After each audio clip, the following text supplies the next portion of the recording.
Hey, salut! Si tu viens de découvrir cette chaîne, ici c'est l'Impatient. Et ici, je partage avec toi des conseils pratiques pour te permettre de réussir ta vie professionnelle, de t'insérer et surtout de pouvoir réussir ton expatriation si c'est ce qui t'intéresse. Aujourd'hui, je veux partager avec toi 7 signes qui montrent que tu es exploité dans ton travail. Écoute bien cette vidéo jusqu'à la fin et surtout le 7e parce que là, je vais te dire ce qu'il faut faire dans le cas où tu te trouves dans une situation d'exploitation.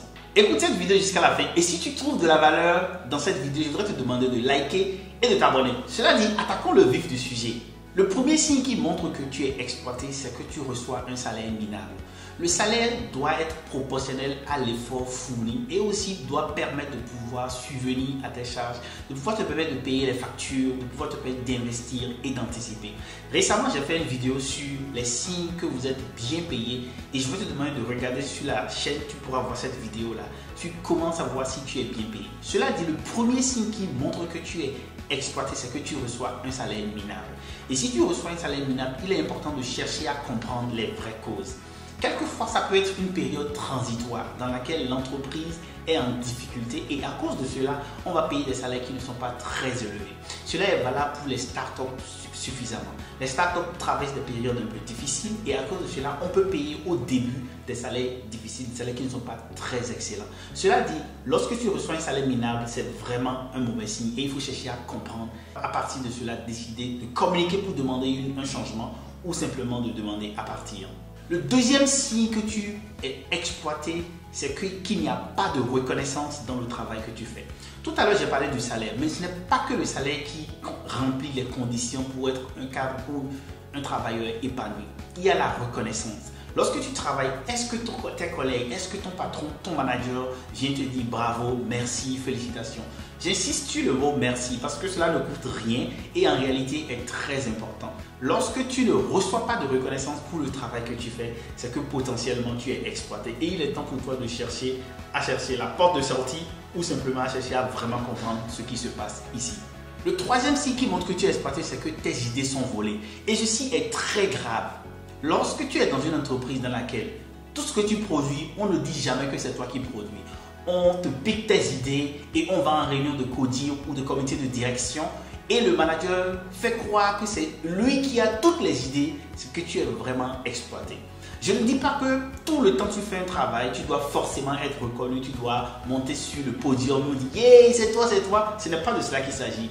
Mais si constamment ton travail, tes idées sont volées, c'est que tu es dans une situation d'exploitation. Il est important pour toi de commencer à vraiment chercher à communiquer avec le manager pour comprendre ce qui se passe et éventuellement trouver des occasions pour vraiment faire valoir ton travail. Demander que le travail que tu fais soit reconnu, soit valorisé. Le quatrième signe que tu es exploité, c'est que personne ne te rend l'appareil. Il arrive des situations dans lesquelles tu dois remplacer un collègue, c'est-à-dire un collègue souffrant ou souffrante, et te dit, écoute, je ne serai pas là la semaine prochaine, est-ce que tu pourras m'aider dans telle tâche à accomplir une certaine activité? Et volontairement et spontanément, tu fais cela. Mais lorsqu'il arrive ton cas et tu sollicites de l'aide, tu ne reçois personne ou personne n'est là pour t'aider, pour te soutenir, pour te remplacer. Lorsque tu es dans une situation dans laquelle il n'y a pas de pareil, dans laquelle lorsque toi tu as besoin des autres, personne n'est là pour t'aider, c'est que tu es vraiment en train d'être exploité dans cette entreprise ou dans cette organisation. Le cinquième signe qui montre que tu es exploité, ceci va être vraiment un petit choc, c'est que tu payes constamment le matériel de travail du bureau. Lorsqu'on est dans une entreprise, il va arriver quelquefois, on fait quelques petites dépenses pour le bureau, soit en matière de communication, ou on achète des stylos, ou on achète des choses qu'on utilise pour l'entreprise, même si l'entreprise devrait fournir tout cela. Ça peut arriver une fois en passant. Cela dit, lorsque cela devient répétitif, lorsque cela devient une habitude, de telle sorte que tout le temps ou presque souvent tu dois sortir de l'argent de ta poche personnelle pour acheter de l'équipement pour toi et utiliser cela pour les fins de l'entreprise, c'est que tu es dans une situation d'exploitation. Cela va au-delà juste des simples stylos. Ça peut être aussi la qualité de ton imprimante, ça peut être le PC que tu utilises, ça peut être le matériel, les logiciels que tu utilises pour travailler. Lorsque tu dois investir ton argent pour pouvoir acheter ces services-là, pour remplir les fonctions de l'entreprise, c'est que tu es dans une situation d'exploitation. Et ici, il est important de garder les preuves, donc les factures, etc. Lorsque tu demandes remboursement et que tu n'es pas remboursé, tu es vraiment en situation d'exploitation ici. Et il faut faire très attention à cela. Le sixième signe qui montre que tu es exploité, c'est que tu travailles plus qu'il n'en faut, tu travailles trop. Et ceci est vraiment sérieux. Est-ce que tu fais plus de 10 heures par jour, 12 heures, 14 heures par jour de travail? Lorsque tu es dans une situation dans laquelle tu travailles beaucoup d'heures, plus qu'il n'en faut, par rapport même à tes collègues, par rapport aux gens qui travaillent dans l'entreprise, c'est que tu es dans une situation d'exploitation. Et à ce niveau-là, il faut chercher à vérifier qu'est-ce qui se passe. Est-ce que c'est simplement une période transitoire ou c'est vraiment la caractéristique de cette entreprise d'exploiter le personnel, d'exploiter les personnes qui travaillent dans cette organisation-là?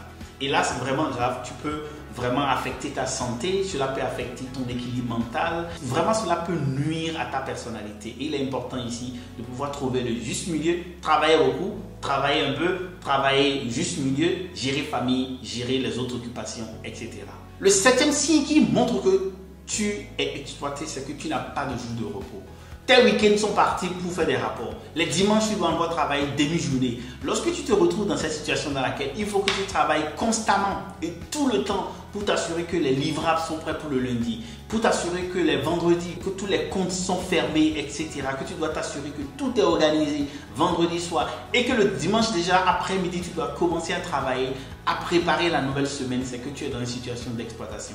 Et je plains ton cas dans ce cas-là parce que ça veut dire que ta santé mentale est affectée, ta santé éventuellement physique est affectée et cela déteint négativement sur ton cercle, sur ta famille. Lorsque tu es dans cette situation-là, il faut vraiment chercher des solutions. Cela dit, tu me poseras la question, ok, quand je suis exploité, qu'est-ce que je fais concrètement? La réponse va varier. La première chose à faire, c'est de diagnostiquer. Donc, pourquoi est-ce que tu es exploité? La deuxième chose, c'est de chercher à quitter. Je suis un peu direct sur ça. Lorsque tu es exploité, il est important de pouvoir chercher une porte de sortie. Et si c'est l'option que tu décides d'appliquer, de chercher une porte de sortie, mon équipe et moi, nous accompagnons les professionnels qui veulent s'expatrier, qui veulent travailler pour aller gagner plus de revenus, pour aller s'épanouir à l'international. Si cela t'intéresse, regarde en commentaire et clique l'un des liens ou écris-nous simplement à l'adresse vip@limpatient.com. Cela dit, à ton avis, quelles sont les causes d'exploitation du personnel? Dis-moi cela en commentaire et on en discute. Et si tu as trouvé de la valeur dans cette vidéo, rappelle-toi de liker et de t'abonner. Je suis Marius Chabi et j'accompagne les professionnels compétents à s'expatrier. Pour travailler avec moi, m'écris en commentaire privé ou sur vip@limpatient.com. Et sur ce, portez-vous bien. À bientôt. Hey, salut et bienvenue sur l'Impatient. L'Impatient, c'est la plateforme des personnes qui avancent vite et très vite. Ici, je partage avec toi des conseils pratiques pour te permettre de réussir ta carrière professionnelle et de t'expatrier si c'est ce qui t'intéresse. Aujourd'hui, je vais partager avec toi 7 conseils qui vont te permettre de maîtriser l'anglais. Le premier conseil, comme je le disais tout à l'heure, c'est d'avoir le désir de se perfectionner. Et le désir de se perfectionner, c'est essentiellement accepter, quitter la médiocrité, donc un niveau qui n'est vraiment pas bon, et atteindre l'excellence. Et parlant de ce désir-là, il est important de se rendre compte et d'accepter que lorsque nous ne sommes pas natifs, et toi et moi ne sommes pas natifs anglophones, nous ne pourrons jamais parler anglais au même accent que les natifs. Il y a toujours un accent qui va rester, qui montre que nous ne sommes pas natifs. Et il n'y a pas de problème en cela. Le plus important, c'est d'arriver à se faire comprendre, d'arriver à converser. Cela dit, le désir là est très important parce que cela va te permettre de continuer de persévérer et de pouvoir ultimement atteindre ton objectif de parler anglais. Et cela me rappelle moi mes débuts quand j'ai commencé à apprendre l'anglais. Évidemment, j'ai commencé un peu plus tôt, donc déjà au lycée. Et c'était pas évident parce qu'il y a beaucoup de fautes qu'on fait, il y a beaucoup de fautes qu'on a faites, etc. Mais l'envie de se perfectionner a fait que j'ai continué depuis le lycée à l'université, participer à des clubs, aller dans d'autres pays, profiter de l'expatriation pour pouvoir améliorer mon niveau en anglais. Aujourd'hui, j'ai relativement un bon niveau. Mais on continue toujours de travailler parce qu'on n'est pas natif, on n'est pas né anglophone. Donc il faut toujours travailler son anglais pour pouvoir le maintenir au top. Donc la première chose à faire lorsque tu décides de maîtriser l'anglais, c'est vraiment le désir de te perfectionner. Le second signe pour maîtriser l'anglais, c'est de beaucoup lire en anglais. Il n'y a pas de magie là-bas, il faut beaucoup lire. Où trouver des lectures sur Internet? Il y a beaucoup de journaux, il y a le NPR, le New York Times, il y a Al Jazeera, il y a Russia Today, il y a China News, il y a tellement de sites web aujourd'hui gratuits sur Internet à partir desquels tu peux lire de l'information en anglais. Et en lisant beaucoup, tu vas accumuler du vocabulaire, tu vas avoir la compréhension du contexte de la langue et ceci va être très utile pour toi pour améliorer ton niveau en anglais. Le deuxième conseil pour maîtriser l'anglais, c'est de beaucoup lire. Et beaucoup lire, c'est quoi? Au moins 30 minutes par jour pour pouvoir vraiment accélérer le processus de maîtrise de la langue anglaise. La troisième chose pour maîtriser l'anglais, c'est d'essayer de t'exprimer en anglais. Et essayer de s'exprimer en anglais, c'est vraiment accepter de faire beaucoup de fautes. Et j'aime dire ceci, lorsque tu es en train d'apprendre l'anglais, il faut que tu fasses beaucoup de fautes. C'est pareil à un enfant qui veut commencer à marcher. L'enfant va aller à quatre pattes, ensuite va se lever, va tomber, va se lever, va tomber. Et il y a plusieurs étapes. On se lève, on tombe. Et si tu as vu les enfants grandir, c'est vraiment douloureux cette partie où les enfants veulent faire les premiers pas, se lèvent, tombent. Et c'est de la même manière lorsque tu décides de t'améliorer, de maîtriser l'anglais. Tu vas faire beaucoup d'erreurs. Mais il faut toujours accepter de s'exprimer, d'essayer de s'exprimer. Et regarde en commentaire, il y a un lien sur lequel tu peux décider d'entrer dans un club dans lequel nous nous exprimons en anglais pour pouvoir réussir nos interviews de haut niveau et pouvoir s'expatrier. Regarde en commentaire, tu verras le lien du Club Interview Elite. Si cela t'intéresse, rejoins-nous là-bas. Cela dit, la quatrième chose à faire lorsque tu décides de maîtriser l'anglais, c'est de t'entourer de personnes qui parlent anglais.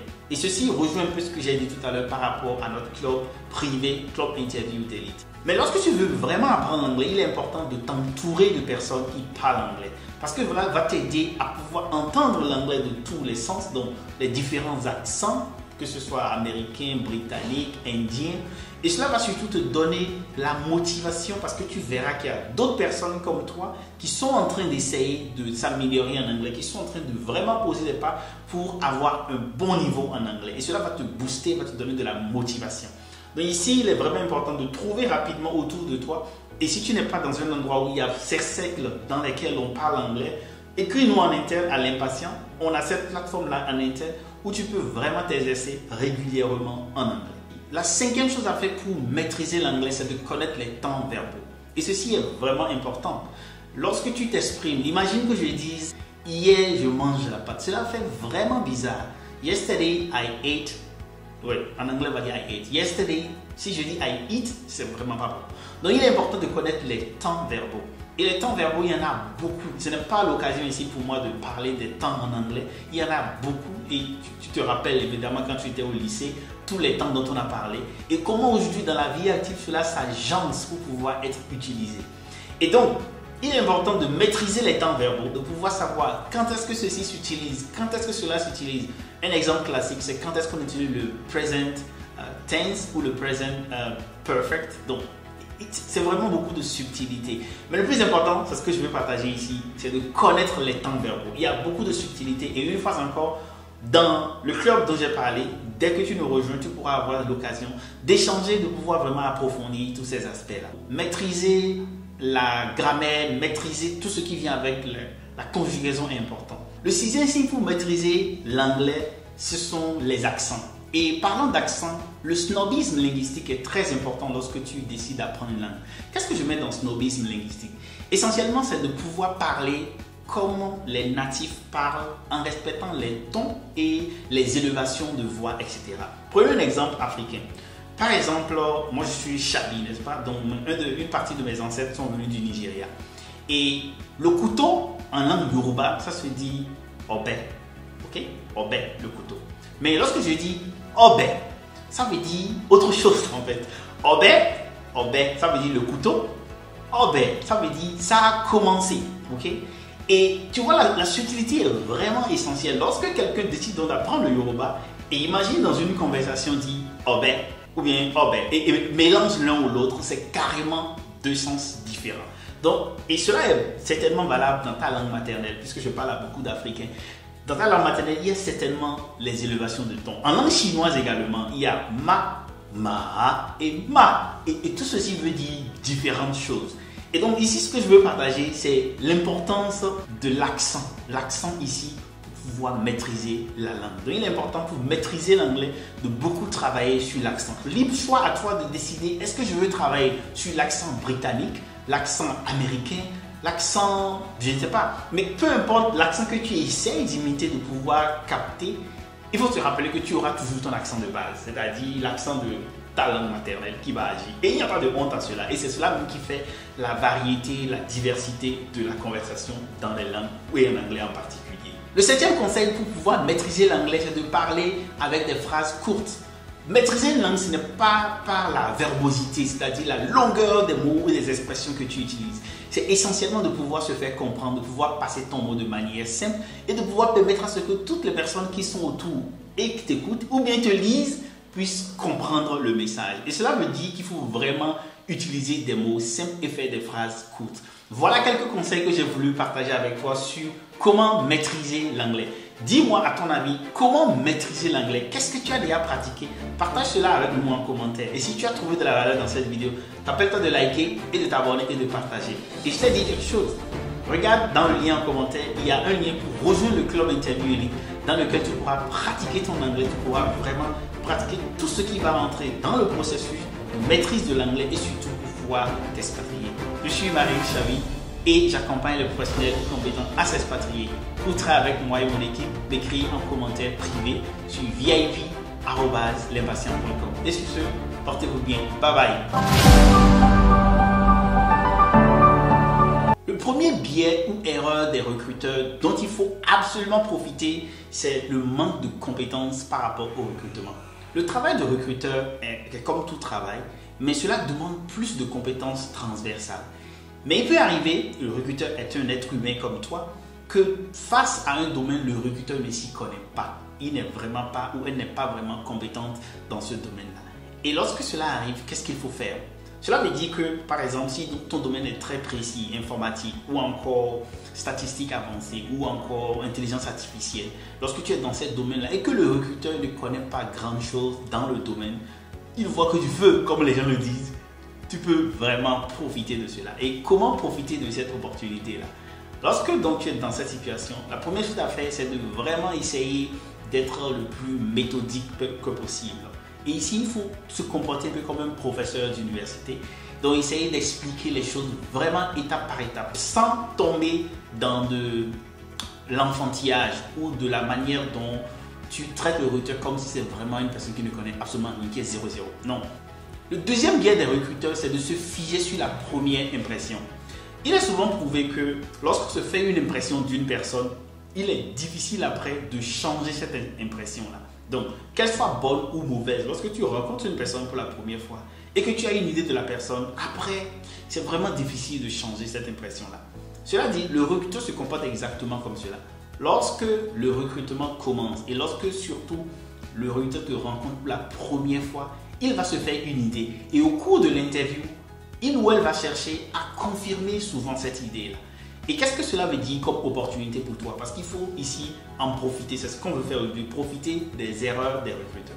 Cela veut dire qu'il faut vraiment travailler sur la première impression que tu souhaites donner lorsque l'interview va commencer. À ce niveau-là, qu'est-ce que cela veut dire concrètement? C'est de vraiment analyser ton entrée en jeu. Lorsque le recrutement va commencer, lorsque tu viens dans le lieu d'interview ou si c'est sur Zoom, quelle est la première image que tu donnes? Et cela va donc, tu vas jouer sur comment tu t'habilles, tu vas jouer sur l'image, c'est-à-dire le sourire ou pas le sourire, tu vas jouer sur vraiment le cadre dans lequel tu reçois l'interview et tout ceci va être important pour pouvoir affecter la première image que tu vas donner au recruteur.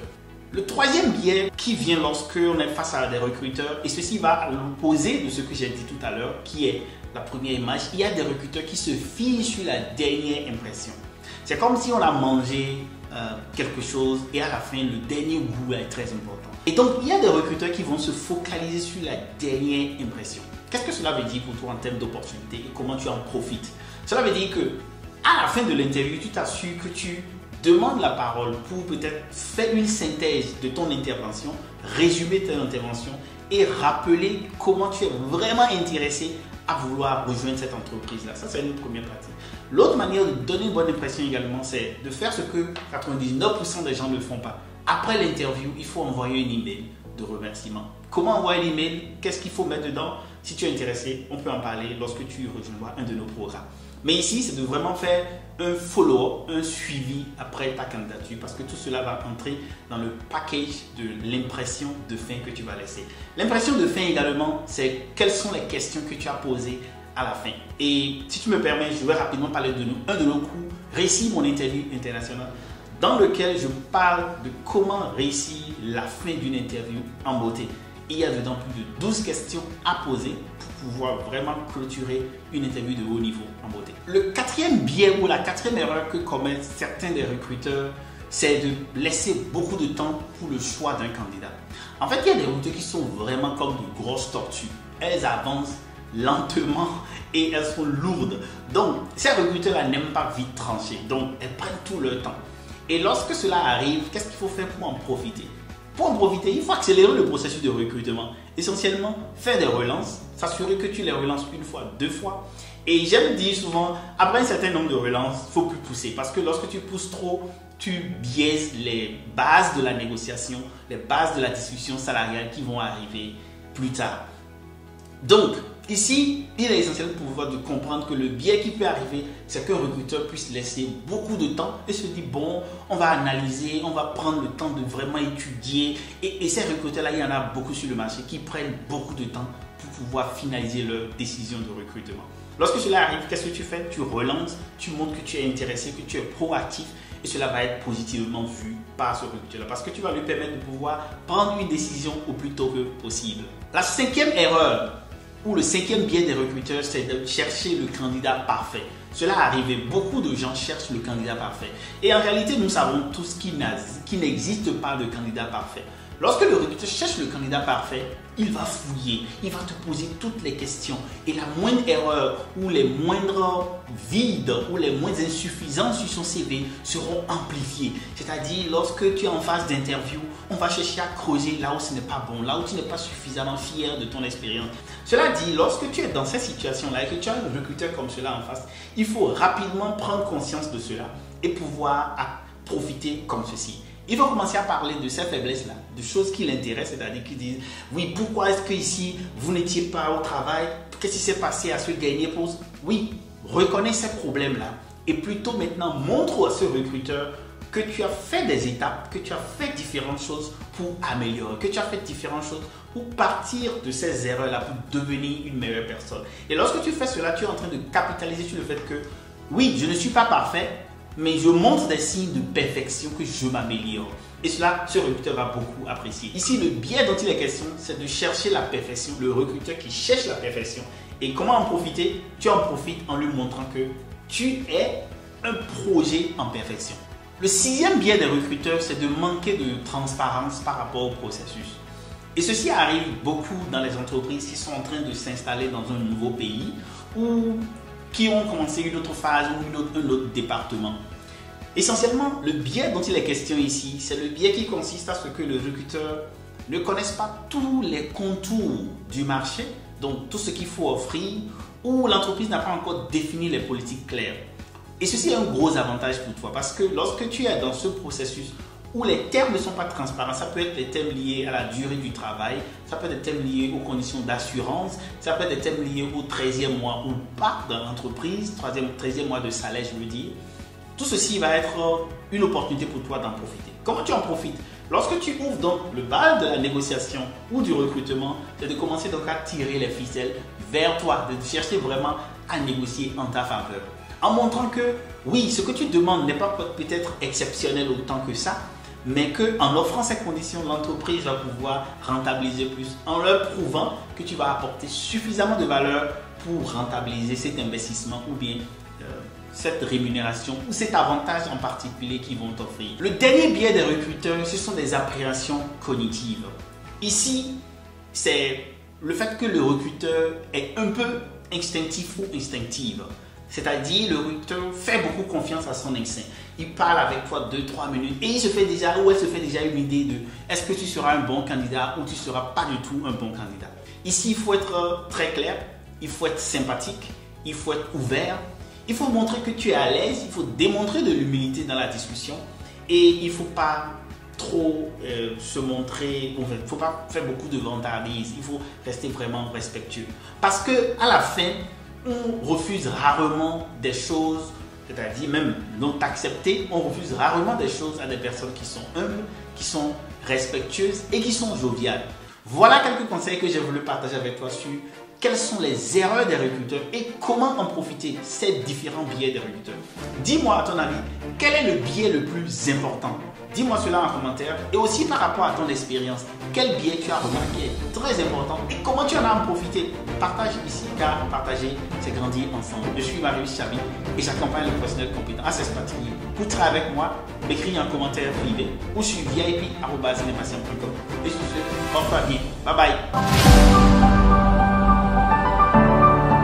Je vais partager avec toi 7 conseils qui vont te permettre d'augmenter tes revenus. Le dernier conseil est très intéressant parce que cela, c'est la voie ouverte à la multitude, vraiment à exploser ton revenu possible. Écoute cette vidéo jusqu'à la fin et si tu trouves de la valeur, rappelle-toi de liker, de t'abonner et de partager. Sans transition, parlons de ce qu'il s'agit aujourd'hui. Comment augmenter tes revenus? La première chose pour augmenter ses revenus, c'est de négocier une augmentation de salaire. Et ceci est très intéressant parce que ça veut dire que tu as déjà un travail et maintenant tu veux augmenter tes revenus. Donc tu dois négocier une augmentation salariale.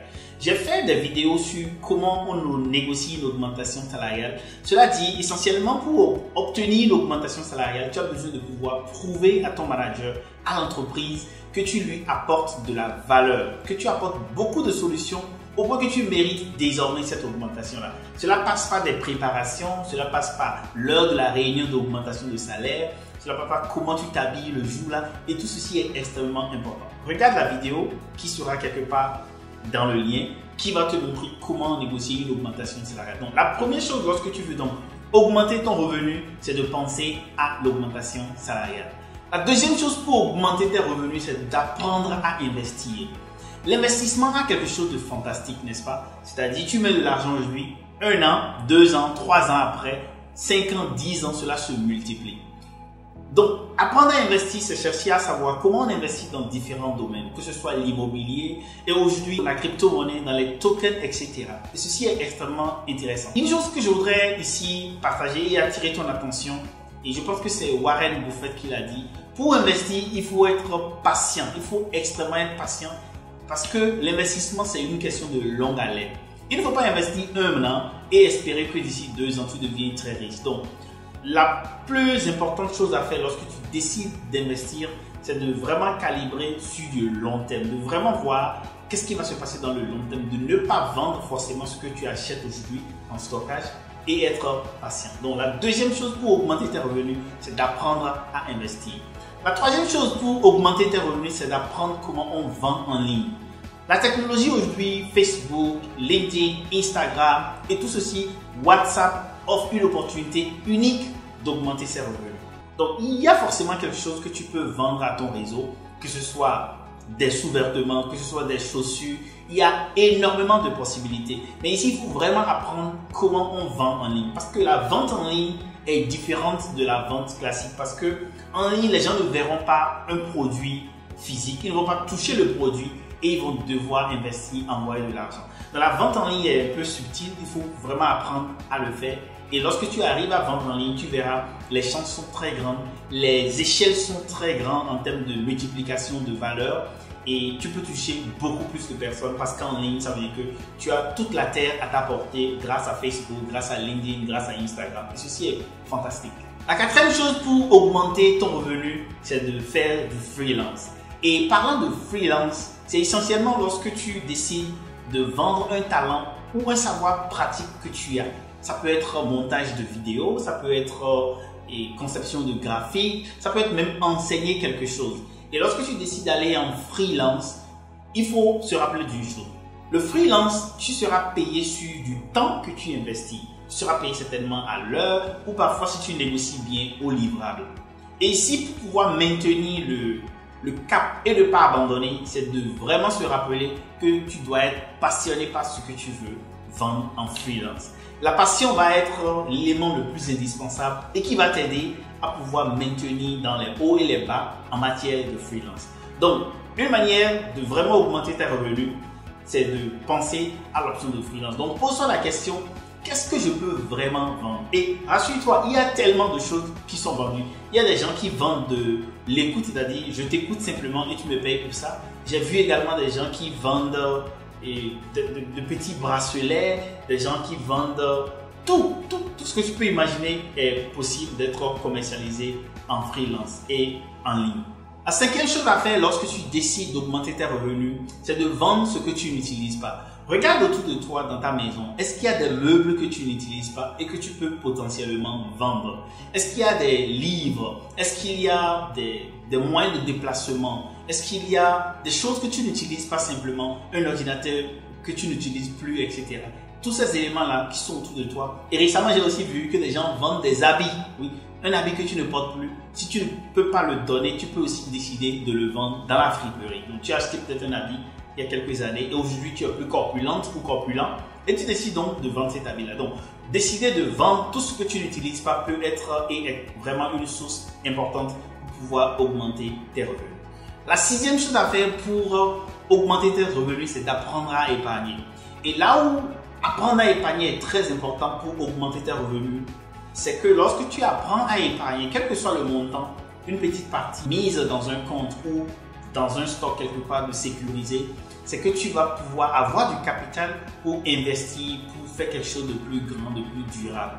Donc, pour vraiment augmenter tes revenus, il faut apprendre ici à épargner, mettre un peu d'argent de côté et surtout se donner la discipline de dire cet argent que nous avons mis de côté, nous n'allons pas le consommer, nous allons rester rigoureux sur ça ou rigoureuse jusqu'à ce que cela puisse être utile pour pouvoir être investi dans un business, dans une activité rentable. Donc ici, la clé ici, c'est vraiment d'apprendre à épargner et se donner la discipline de ne pas consommer cette partie du revenu qui n'est pas consommée, qu'on appelle l'épargne.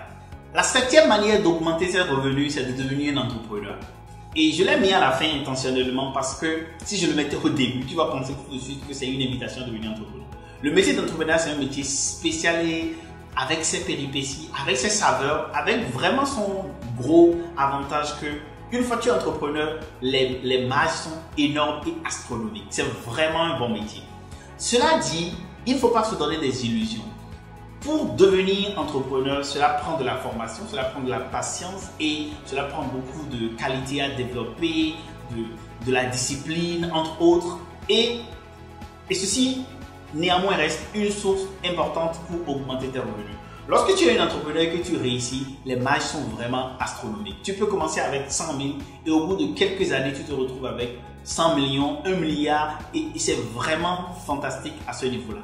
Donc ici, lorsque tu décides d'augmenter tes revenus en pensant à la voie de l'entrepreneuriat, il faut chercher à se faire accompagner, il faut chercher à avoir des coachs, des personnes qui vont te dire « Hey, voici les étapes qu'il faut faire, voici ce qu'il ne faut pas faire, voici ce qu'il faut éviter, voici les erreurs à ne pas commettre, parce qu'il y en a beaucoup dans le monde de l'entrepreneuriat. » Et rappelle-toi, dans l'entrepreneuriat, tu vas commettre des erreurs. Si tu décides donc d'aller dans l'entrepreneuriat, tu vas commettre des erreurs et tu vas te relever de ces erreurs-là.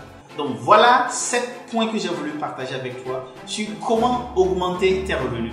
Dis-moi à ton avis, comment toi tu penses augmenter tes revenus? Dis-moi cela en commentaire et partage aussi tes astuces. Et si tu as trouvé de la valeur à cette vidéo, rappelle-toi de liker et de t'abonner car partager, c'est grandir ensemble. Je suis Marius Chabi et j'accompagne les professionnels à s'expatrier. Pour travailler avec moi, m'écris en commentaire privé ou sur vip@impatient.com. Et sur ce, portez-vous bien. Bye bye. Lorsque tu es en situation d'emploi, il va arriver que tu as envie de quitter. Et quitter, ça peut venir sous la forme de ton contrat est fini ou simplement parce que tu as décidé de quitter, donc une démission ou simplement pour des raisons de convenance personnelle, tu ne veux plus continuer à renouveler un contrat.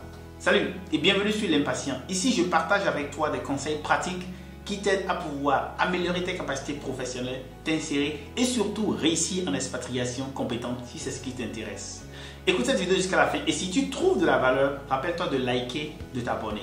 Cela dit, comment quitter son poste actuel? La première chose lorsque tu as envie de quitter ton poste actuel, c'est de formuler correctement la termination ou la requête de mettre fin au contrat.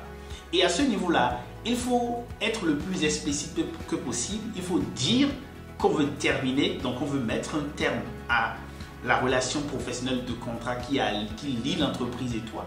Il ne faut pas être superflu ou bien vague dans la manière de formuler. Il faut utiliser des mots vraiment clairs qui permettent à ce que l'employeur puisse vraiment apprécier que c'est une demande, c'est une requête de terminer le contrat. Ça, c'est la première chose. Donc, vraiment exprimer clairement la note ou la requête de termination du contrat. La deuxième chose, lorsque tu décides de rompre un contrat ou de terminer un contrat, c'est de ne pas laisser des rumeurs dans l'air. Dès que tu décides de pouvoir terminer un contrat, il faut éviter d'en parler à tes collègues, même les plus proches. Il faut d'abord commencer à informer ton manager ou ton supérieur hiérarchique. C'est cette personne-là qui doit savoir avant tout le monde, de manière informelle, que tu as envie de partir. Donc quand je dis informel, ça peut être un coup de téléphone, ça peut être dans une discussion autour d'un café. Et tu l'informes de manière informelle que tu as envie de partir. Et ceci est important parce que le monde est très petit, surtout le monde à l'international est très petit. Et à l'international, si tu détruis ta réputation quelque part, tu es en train de la détruire en fait partout. Parce que le monde est tellement petit à l'international en termes de networking et d'organisation dans lesquelles les gens, les uns et les autres travaillent. Et lorsque tu décides de partir, ne laisse pas des rumeurs en l'air, informe directement ton manager ou ton patron de cette décision-là. Quitte à ce qu'il n'y ait pas de rumeurs, que les gens ne commencent pas par spéculer, par dire des choses qui ne vont pas forcément t'aider, mais plutôt te nuire dans ta démarche de pouvoir quitter l'entreprise. La troisième chose, c'est de t'assurer que la résiliation est bien reçue. Lorsque tu décides d'exprimer donc une demande de résiliation, de termination d'un contrat, exprime-le de manière écrite et assure-toi que tu as reçu un accusé de réception. Dans la plupart des cas, tu dois l'envoyer au département des ressources humaines et en copie ton manager ou simplement au directeur général. Mais il faut t'assurer que la requête que tu as exprimée est reçue et que tu as eu la réponse, le feedback, que la note que tu as déposée est bien reçue et surtout que ta demande ou ta requête de mettre un terme à cette collaboration-là est acceptée. Ceci est extrêmement important parce que il peut arriver, j'ai vu des cas dans lesquels les gens démissionnent mais n'envoient pas les lettres et finissent par se retrouver au dernier jour. On dit à qui vous avez dit que vous voulez partir? Et ça peut arriver. Il ne faut pas être dans cette situation-là. C'est un peu désolant et c'est un peu une marque de ne pas être professionnel lorsque tu te retrouves à faire ces erreurs-là. La quatrième chose, lorsque tu décides de mettre un terme à un contrat, c'est d'expliquer ta décision, mais seulement dans la mesure du nécessaire. Donc, tu expliques pourquoi tu veux partir sans entrer dans tous les détails et sans devenir négatif ou négative, sans entrer dans de l'attaque où ça a commencé à dire vraiment le travail pour lequel vous m'avez recruté c'est différent de ce que je fais et donc pour ça je vais claquer les portes, je veux partir. Donc tu expliques les raisons, ça peut être des convenances personnelles et ça c'est une expression très intéressante à utiliser pour raison de convenance personnelle. Donc tu expliques brièvement pourquoi tu veux partir. Et par rapport à expliquer la raison de son départ, il faut se garder de blâmer, d'accuser, d'insulter et de dire des choses ou des propos qui peuvent être contre toi dans l'avenir. Parce que je vais me dire ceci, lorsque tu quittes une entreprise d'aujourd'hui, il n'est pas exclu que dans quelques années, tu reviennes dans cette entreprise-là. La question c'est, est-ce que tu veux partir en laissant de mauvais souvenirs au point où tu ne pourras plus revenir, même pour être patron ou patronne?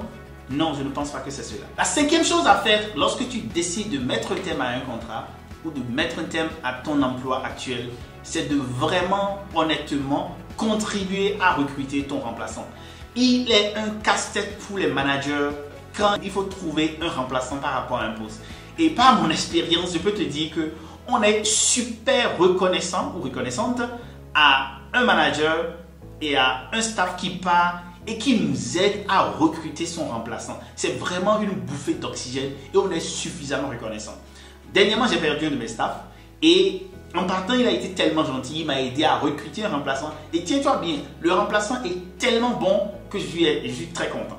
Cela dit, il est important donc ici de vraiment donner la volonté, de montrer que tu as envie de contribuer à ce que l'entreprise puisse pouvoir recruter ton remplaçant parce que tu es en train de partir. Et lorsque tu aides à recruter ton successeur, il n'est pas suffisant de s'arrêter là. Si tu peux, il faut aider dans la transition, former ce successeur-là pour que ton départ ne soit pas un gros vide. Cela dit, je sais que personne n'est identique. Donc, lorsque tu vas partir, il y aura un besoin vide de toi parce que tu as été unique, etc. Cela dit, aide l'entreprise à pouvoir trouver ton remplaçant ou ta remplaçante. La sixième chose qu'il faut faire lorsque tu décides de partir, et cela va sans dire, c'est de respecter le préavis. Selon la loi du travail dans ton pays, le préavis va varier. Ça peut être 3 mois, ça varie.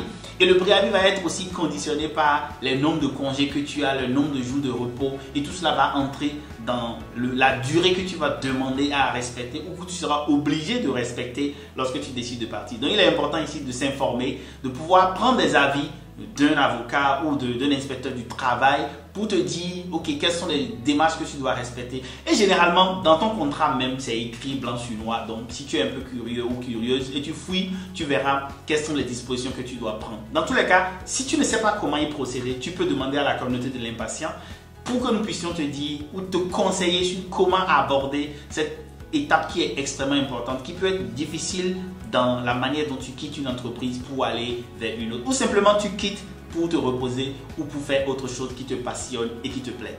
La dernière chose à faire, c'est de demander la référence emploi. Lorsque tu quittes une entreprise pour une autre ou simplement que tu quittes, le seul fait de quitter, la loi dans certains pays t'autorise à avoir un certificat ou même, et dans certains pays plus loin, à avoir une recommandation de l'employeur qui t'a laissé.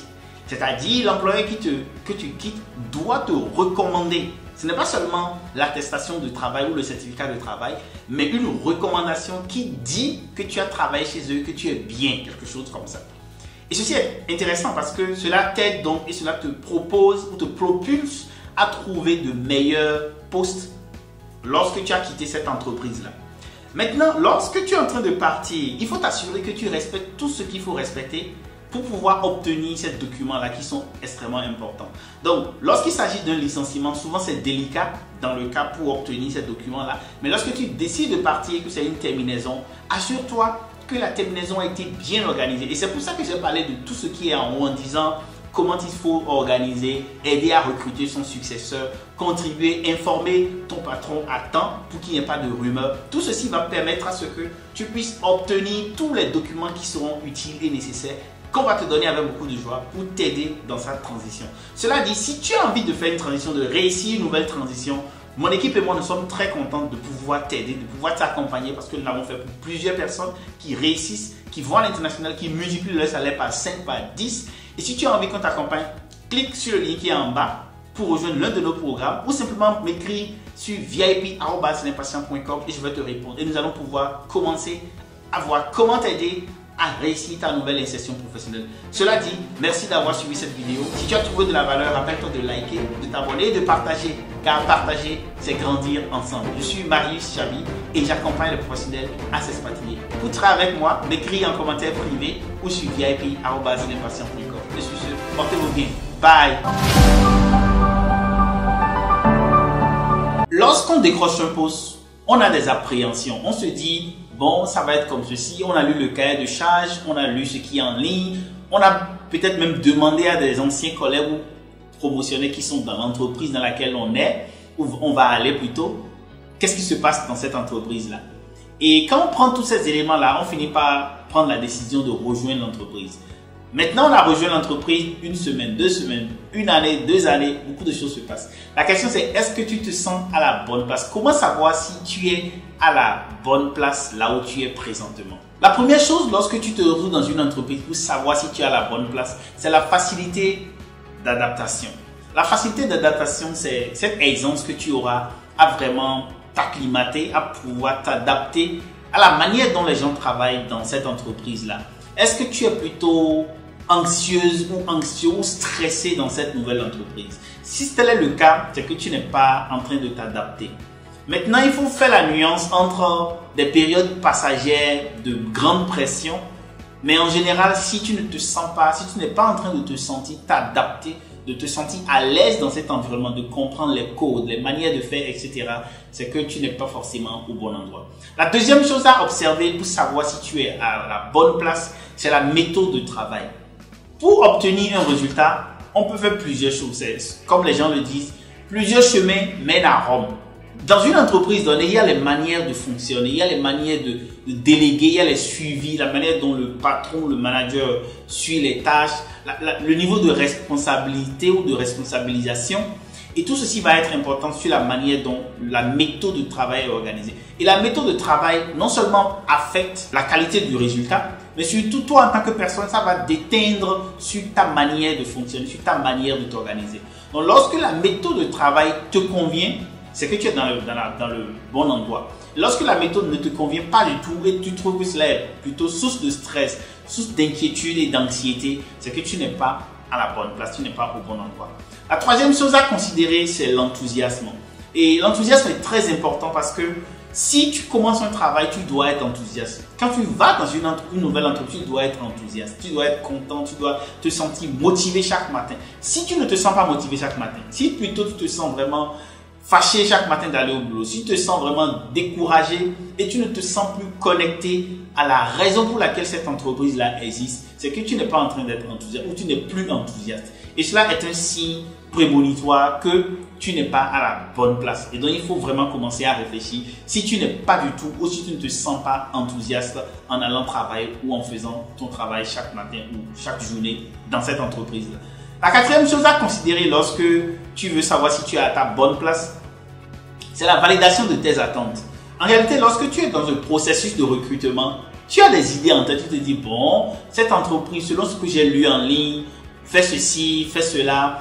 Et tu te dis que quand tu iras dans l'entreprise, ça va être certainement la confirmation ou presque la même chose. Donc, on a eu une idée des entreprises. Donc, par exemple, certains qui pensent à la Banque mondiale se disent ça doit être un endroit vraiment chic, superbe, la vie doit être très belle. Certains qui pensent au cabinet de les Big Four. Donc, si tu es dans le domaine, tu connais les cabinets dont je parle. Et la vie là-bas est plutôt stressante parce qu'on travaille beaucoup, mais ça peut être passionnant pour certains. Donc, l'idée ici, c'est vraiment de penser à la validation de tes attentes. Est-ce que tout ce que tu te disais avant de commencer dans cette entreprise-là est confirmé ou plutôt infirmé ou vraiment tu es découragé ou tu es déboussolé? Donc, la validation de tes attentes va te permettre de savoir si tu es au bon endroit ou pas. La cinquième chose, lorsqu'il faut vraiment regarder si tu es au bon endroit, c'est le cadre de travail. Le cadre de travail, open space, la manière dont les tables sont organisées, les facilités qu'on met pour que vous puissiez bien travailler, tout cela va affecter ta productivité, ta santé, ton humeur et quand je parle de cadre du travail également, la localisation géographique du lieu de travail, les conditions de sécurité dans l'entreprise, tout ceci va être important à considérer lorsque tu vas évaluer si le cadre du travail te permet de confirmer ou d'infirmer ou de dire simplement tu n'es pas à la bonne place. Là, il faut regarder vraiment le cadre du travail. Un élément à en plus considérer, c'est la compréhension de tes responsabilités. Lorsque tu es vraiment à l'aise dans ton domaine, donc le cahier de charges pour lequel tu es recruté, quand tu commences dans l'entreprise, s'il y a vraiment match entre le cahier de charges et la réalité de ce que tu dois faire, là tu peux vraiment commencer à te sentir à l'aise. Cela dit, il y a des situations dans lesquelles tu es recruté pour un cahier de charges, mais quand tu commences au travail, tu te rends compte que les deux cahiers de charges ne se parlent pas, ou plutôt que c'est vraiment opposé. C'est-à-dire, littéralement, tu es recruté pour quelque chose, mais quand tu commences au travail, on t'affecte, on te délègue sur un autre projet. Tu as postulé, tu as souscrit pour rejoindre un projet en particulier, mais une fois que tu es dans l'entreprise, subitement, on t'envoie vers un autre projet qui peut-être ne te donne pas beaucoup de joie ou d'enthousiasme comme tu aurais espéré. Donc, lorsque tu n'as pas une bonne compréhension du cahier de charge, lorsque tu n'as pas une bonne compréhension de ce que tu dois faire dans cette entreprise-là, il est important de se demander et de vraiment vérifier si tu es à la bonne place. La septième chose ici que je veux partager, qui est extrêmement importante par rapport à se projeter, se demander si je suis à la bonne place, c'est l'évolution de ta carrière. Beaucoup de gens pensent juste poste, c'est-à-dire quitter un poste pour un autre poste. Mais peu et très peu de gens arrivent à faire le lien entre les différents postes et se dire où est-ce que je vais, quelle est la carrière que je veux accomplir, quel est l'objectif final que je veux atteindre. Et donc, lorsque tu commences à penser, est-ce que tu es au bon endroit, il faut t'assurer, il faut vérifier si le poste que tu occupes présentement, comment est-ce que ce poste-là va te permettre d'atteindre tes objectifs de carrière, de pouvoir accomplir ce que tu veux vraiment de ta vie. Quand tu penses à une carrière réussie pour toi, dans ton domaine, dans la formation que tu as faite, dans les expériences que tu as accumulées, à quoi cela ressemble? Et est-ce que le poste actuel va te conduire vers cela? Donc, le fait de vraiment regarder les perspectives ou les options de progression de carrière ou d'avancement de carrière plutôt que juste le poste sont des éléments à considérer lorsque tu veux savoir si tu es au bon endroit. Cela dit, tu sais bien qu'à l'Impatient, nous accompagnons les professionnels compétents à réussir. Donc, si tu as l'impression que tu n'es pas au bon endroit et tu as envie de discuter pour penser comment faire la transition, pour penser comment décrocher le meilleur poste pour t'expatrier, tu es au bon endroit, tu sais ce qu'il faut faire. Cela dit, voilà quelques éléments que j'ai voulu partager. Dis-moi en commentaire à ton avis, quels sont les critères qu'on doit absolument regarder pour décider si on est au bon endroit présentement. Partage ton expérience également avec nous et je serai très content de discuter avec toi. Cela dit, nous sommes à la fin. Merci pour ton attention. Et si tu as trouvé de la valeur, rappelle-toi de liker, de t'abonner et de partager. Car partager, c'est grandir ensemble. Je suis Maurice Chabi et j'accompagne les professionnels compétents à s'expatrier. Pour travailler avec moi et mon équipe, m'écris un commentaire privé ou sur vip@l'impatient.com. Merci, bye bye. La première des choses lorsqu'on décide de trouver le partenaire stable pour la vie, c'est de dépasser les échecs et les ressentis. Donc, il y a beaucoup de déceptions qui peuvent arriver dans la vie et qui arrivent dans les relations amoureuses, surtout, ça fait mal, très très mal. Mais pour trouver le partenaire idéal, il est important que tu puisses dépasser ces étapes-là, que tu puisses vraiment ne plus être rancunier et surtout ouvrir ton cœur. Il est difficile pour un cœur qui est rancunier, qui est en colère, d'accueillir de l'amour. Donc, il est important pour toi. La première chose à faire lorsque tu décides de chercher, de trouver le partenaire stable, c'est de vraiment te séparer et de passer la période des douleurs et des différentes déceptions. C'est vraiment de passer, les Anglais disent go over it. Donc, de vraiment passer cette période ou ces différents événements qui t'ont marqué négativement. La deuxième chose à faire lorsque tu décides de trouver le partenaire stable de la vie, c'est d'avoir une bonne estime de toi. Il est difficile lorsque tu n'as pas une bonne estime de toi. Lorsque tu te regardes dans le miroir et que tu ne t'aimes pas toi, mais il est difficile pour toi de pouvoir attirer la meilleure personne ou de pouvoir attirer quelqu'un qui va t'aider. Donc, le premier élément sur lequel il faut travailler après avoir passé les déceptions, c'est vraiment de s'aimer soi-même. Tu es une personne formidable et extraordinaire. Et nous avons tous nos défauts. J'ai mes défauts, tu as tes défauts. Mais il reste un élément, c'est que tu es une personne, un être humain extraordinaire, doté d'unique potentialité. Donc, il est important que tu reconnaisses valeur-là qui est en toi pour pouvoir embrasser et accueillir une nouvelle relation amoureuse. Et ici, essentiellement, si tu veux vraiment être aimé, il faut commencer à t'aimer toi-même sincèrement et profondément. La troisième chose à faire, c'est de prendre soin de son apparence. Lorsque tu décides d'aller faire une conquête et donc de trouver le partenaire ou la partenaire stable pour la vie, il faut prendre soin de ton apparence, ton habillement, tes barbes si tu es un homme, le style, le look vestimentaire, tout cela est très important. S'il est nécessaire que tu ailles changer ta garde-robe, il faut vraiment y penser de manière très active. Et pourquoi cela? Parce que d'abord, c'est le physique, c'est le sourire, c'est la présentation, la prestance qui attire l'autre. Et ensuite, le cœur et la bonté, tout ce qui est à l'intérieur, permet à l'autre de se stabiliser, de dire j'ai envie de faire le chemin avec toi, d'aller plus loin avec toi. Donc ici, il est important de vraiment prendre soin de ton apparence. Vraiment, il ne faut pas être négligent, il ne faut pas dire moi, je n'ai pas le temps pour prendre soin de moi-même, je suis très occupé. Non, il est important si tu veux avoir une partenaire ou un partenaire stable de prendre soin de ton apparence. Et en réalité, une personne qui prend soin de son apparence projette de la confiance en soi. Et lorsque tu projettes de la confiance en soi, lorsque tu vas rencontrer la partenaire ou le partenaire, immédiatement il y aura match, il y aura rencontre amoureuse. La prochaine chose à faire lorsque tu décides de trouver le partenaire idéal, c'est de déterminer tes attentes. Ici, c'est vraiment de se demander qu'est-ce que tu cherches chez un partenaire idéal. Tu veux te mettre ensemble avec une personne pour le restant de la vie. Et j'imagine que c'est cela l'objectif. Et pour ça, qu'est-ce que tu attends vraiment de cette personne-là? Et ici, il est important de vraiment penser cela sans être aussi trop exigeant. Parce que si tu es trop exigeant, tu ne vas pas trouver la personne. Parce qu'en réalité, il n'y a pas de personne parfaite qui soit 100% exactement comme tu voulais, comme tu l'attends. Donc, nous avons tous nos caprices. En tout cas, moi, j'en ai beaucoup. Et lorsque tu décides donc de rencontrer une personne, il faut être prêt à pouvoir supporter cela. Être flexible aussi par rapport à cela. Donc, ici, le conseil, c'est de penser à tes attentes. Qu'est-ce que tu veux chez une personne? Une personne croyante, une personne religieuse, une personne gentille, une personne rigoureuse. Qu'est-ce que tu cherches? Définis tes attentes et par rapport à cela, tu vas pouvoir rapidement filtrer lorsque cette personne-là ou cette personne viendra en face de toi. La cinquième chose à faire pour trouver le partenaire stable, c'est de faire des sorties.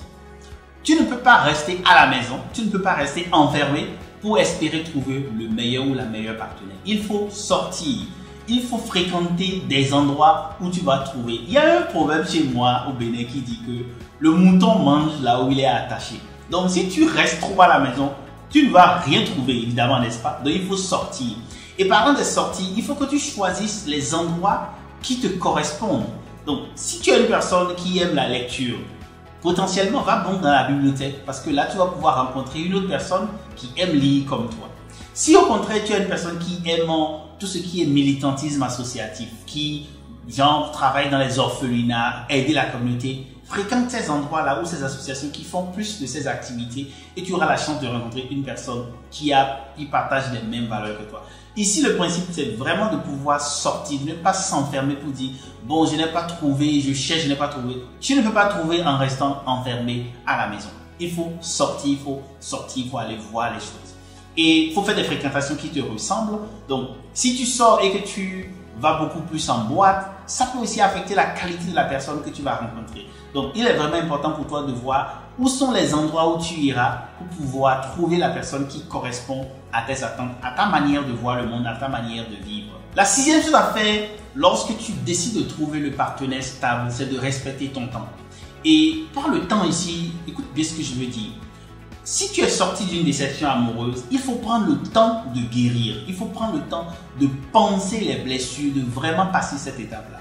Lorsque tu te précipites donc, si tu sors d'une relation décevante ou d'une déception et que tu te précipites pour entamer une autre relation, ça peut être difficile, ça peut être très grave. Similairement, pour l'autre personne qui vient te rencontrer, dès que les premiers échanges commencent, il faut chercher à savoir est-ce que cette même personne est sortie d'une relation difficile ou d'une relation catastrophique et n'a pas éventuellement passé du temps. Donc ici, il est important de vraiment respecter ton temps dans le sens de vraiment passer le temps pour penser les différentes blessures et également de s'assurer que l'autre qui vient à ta rencontre cette fois-ci a également pris le temps de penser ces blessures-là. Et lorsque je parle également de respecter son temps, c'est aussi de comprendre ta dynamique émotionnelle. Est-ce qu'il te faut 2 mois, 3 mois, 6 mois pour passer le temps des déceptions, pour penser les douleurs?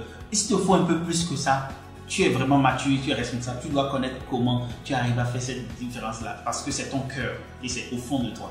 Et également, lorsque je parle de respecter son temps, c'est vraiment être honnête envers toi-même. Là, avant d'aller dans une relation, il faut se demander est-ce que je suis vraiment prêt à m'engager pour une relation durable? Parce qu'il y a une chose qui se réalise. Lorsque tu ne t'engages pas dans la relation, lorsque tu ne mets pas tes énergies, ta concentration, cela a beaucoup de chances que la relation n'aboutisse pas et ne réussisse pas. Donc, mouille le maillot, mais pour le faire, il faut vraiment respecter ton temps, respecter les différentes transitions ou périodes pour penser les différentes blessures que tu as eues des précédentes ou de la récente déception.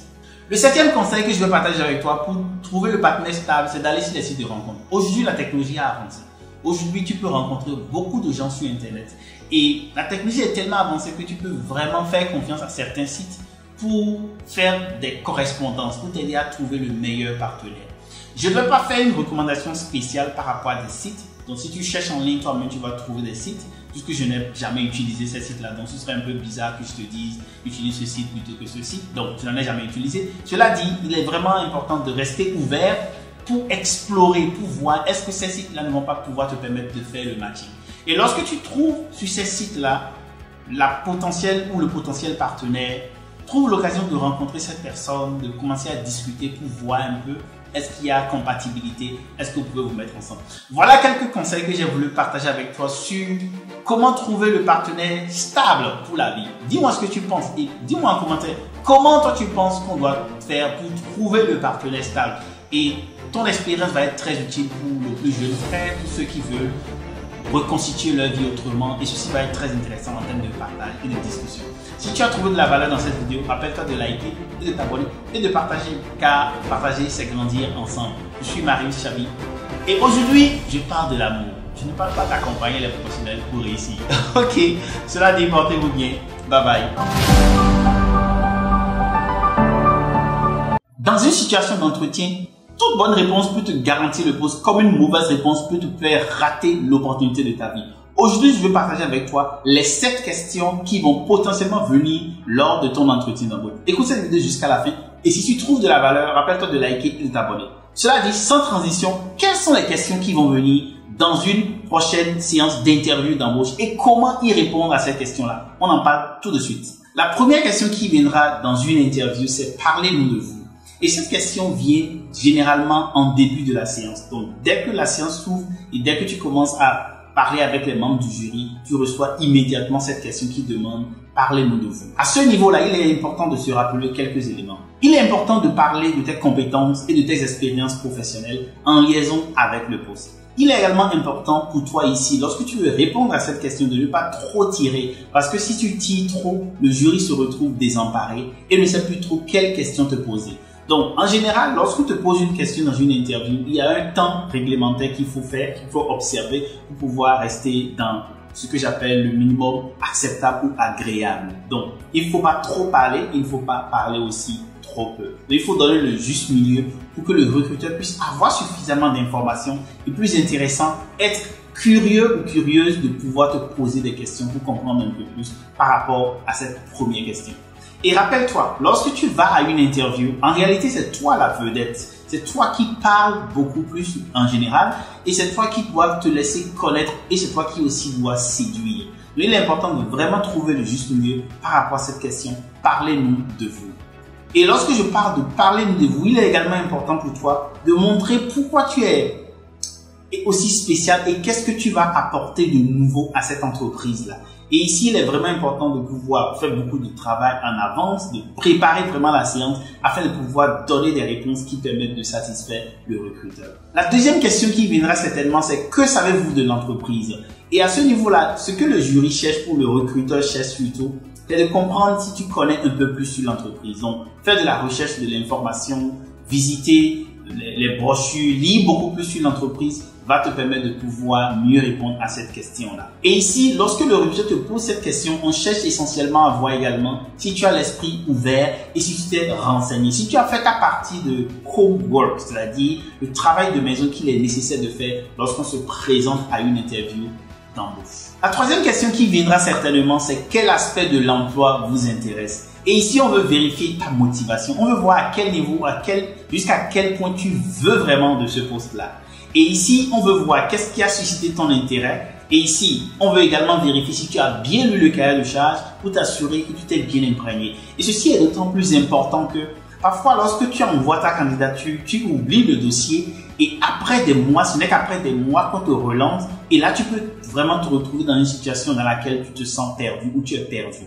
Et ici, je voudrais donner un petit conseil. Dès que tu postules à un poste, il faut t'assurer que tu as stocké, tu as gardé, enregistré sous forme de document Word ou TXT le cahier de charge pour que à n'importe quel moment, lorsqu'on reprend le processus, tu ne puisses pas te perdre sur quelle est la quintessence de ce cahier de charge-là. Il m'est arrivé une fois qu'un candidat avec qui je travaille dans les services pro me dise qu'il a perdu le cahier de charge. Imagine, c'est tellement difficile. Lorsque tu perds le cahier de charge, c'est difficile et c'est même désagréable d'aller demander cela au recruteur de dire « Envoie-moi le cahier de charge pour lequel vous m'avez convié à une interview ». Il est vraiment important de préparer cette partie de la question qui dit « Qu'est-ce qui vraiment vous intéresse par rapport à notre entreprise ?» et de s'assurer que tu gardes le cahier de charge pour une bonne période afin de t'assurer que tu ne te perds pas lorsque tu postules. La quatrième question qui va forcément venir, c'est parlez-nous de vos faiblesses. Et à ce niveau, j'ai fait une vidéo récemment sur parlez-nous de vos faiblesses et de vos défauts. Comment répondre à cette question-là. Ici, il est important d'être honnête, mais de ne pas trop s'enfoncer. Parce que si tu t'enfonces trop, on va sentir que tu n'es pas confiant ou confiante. Donc, la meilleure manière de pouvoir approcher cette question-là, de savoir quelles sont vos faiblesses, c'est de parler de vos faiblesses, mais aussi de montrer comment est-ce que tu travailles, que tu t'es amélioré récemment pour améliorer tes faiblesses-là, pour devenir une meilleure version de soi-même. Et j'aime dire ceci, on ne peut pas être du jour au lendemain meilleur ou excellente. Il faut faire de la pratique, il faut faire des exercices, il faut vraiment faire des expériences et ce n'est qu'au bout de cela qu'on devient meilleur. Et cela dit, lorsque donc tu prépares l'interview et que tu penses à tes faiblesses, il faut que tu sois avoir l'esprit que tu as quitté un point A et que tu es allé à un point B et donc tu n'avais pas toutes les compétences et qu'est-ce que tu as fait, que ce soit que tu t'es fait coacher, que tu as pris des cours de leadership, que tu as pris des cours pour t'améliorer ou tu as fait des certifications pour t'améliorer. Tout cela va être important pour pouvoir montrer au jury que tu es un candidat qui s'est amélioré au bout du temps. Donc voilà comment il faut par exemple approcher la partie de la question qui dit parlez-nous de vos faiblesses. Et jusqu'à présent, j'ai parlé de 4 éléments pour préparer une interview, pour réussir une interview, surtout en parlant des questions les plus fréquentes. on a un cours qui s'appelle Réussir mon interview internationale. Et dans ce cours-là, je te montre tous les secrets. Je te montre comment pense le recruteur international. Je te montre toutes les questions. Et plus intéressant, je te donne toutes les questions qui vont venir, près de 42 questions avec les réponses écrites. Donc, si tu es intéressé par ce jackpot-là, ce cours de haut niveau, que nous garantissons aujourd'hui 90 jours satisfait ou remboursé, regarde dans le commentaire en bas et tu pourras voir si ce cours va t'aider à réussir ta prochaine interview. Rappelle-toi, une interview, c'est un événement unique et il ne faut pas du tout gaspiller une interview. La cinquième question qui peut venir, c'est pourquoi avez-vous quitté votre employeur précédent? Et ici, ce que le jury cherche à savoir, lorsque tu te présentes et que on se rend compte qu'il y a un vide et que tu as quitté ton employeur précédent, c'est essentiellement de voir quel type de collaborateur tu es. Est-ce que tu as quitté dans de mauvais termes ou dans de bons termes plutôt? Et souvent, le passé est un meilleur prédicateur du futur. En d'autres termes, si tu as mal quitté un employeur, le prochain employeur va avoir la sensation ou la peur que tu puisses mal les quitter également. Et rappelle-toi, lorsqu'on postule et lorsqu'on commence à travailler, un employeur veut que vous restiez le plus longtemps que possible. Si tant est que tu apportes de la valeur, si tant est que tu aides l'entreprise à faire du chiffre, à faire de la vente et à grandir. Et donc, la manière dont tu quittes va être très importante. Donc, lorsqu'on te pose la question de savoir pourquoi avez-vous quitté votre ancien employeur, donne les réponses sans aussi verser dans du commérage ou de la médisance parce que cela va être très nuisible. Donc, à la question de savoir pourquoi avez-vous quitté votre ancien employeur, donne les réponses qui expliquent comment cela s'est passé sans tomber dans la médisance, sans tomber dans vraiment de l'insulte ou simplement de la calomnie par rapport à ton ancien employeur. La sixième question qui va venir, c'est où vous voyez-vous dans 5 ans? Et lorsqu'on te pose cette question-là, on veut vraiment te faire rêver. Donc, si tu me demandes aujourd'hui personnellement, où est-ce que je me vois dans 5 ans, ce sera bien difficile pour moi de te dire, en fait, est-ce qu'on peut prédire autant le futur? Donc, quand on te pose cette question, où vous voyez-vous dans 5 ans, donne ce que tu peux donner comme réponse, mais essaie de montrer que tu ne vas pas trop t'éloigner de ton domaine d'expertise, que tu vas d'une manière ou d'une autre continuer à exercer dans le domaine ou continuer à montrer que tu vas t'améliorer, tu vas être une meilleure version de toi-même en exerçant dans ce domaine-là. Donc, lorsqu'on te pose la question où vous voyez-vous dans 5 ans, c'est une question délicate parce qu'elle te fait rêver, elle te fait vraiment partir dans les airs. Donc, donne cette réponse-là en montrant un peu comment est-ce que tu te projettes ou positionnes dans le futur par rapport à ton domaine d'exercice et par rapport au secteur en général. La septième question qui viendra potentiellement dans une interview, c'est avez-vous des questions à nous poser? Et à cette question-là, avez-vous des questions à nous poser? Il faut absolument poser des questions. Et il y a plusieurs questions qu'on peut poser. La première question, c'est de savoir quand est-ce que nous saurons la suite du processus de recrutement. La deuxième question peut être les questions liées aux conditions de rémunération, etc. Il y a beaucoup de questions qu'on peut poser. Si tu es intéressé à savoir quelles sont les questions, les bonnes questions à poser, je te parlais d'un cours Réussir mon interview internationale dans lequel il y a toutes les questions écrites et comment y répondre. Donc, j'ai mis le lien du cours en commentaire et tu pourras cliquer pour voir si ce cours-là peut t'aider pour réussir ta prochaine interview. Cela dit, si tu as trouvé de la valeur dans cette vidéo, rappelle-toi de liker, de t'abonner et partager cette vidéo car partager, c'est grandir ensemble. Je suis Marius Chabi et j'accompagne le professionnel compétent à s'expatrier. Pour travailler avec moi, m'écris en commentaire ou sur vip@limpatient.com. Et sur ce, portez-vous bien. Bye bye.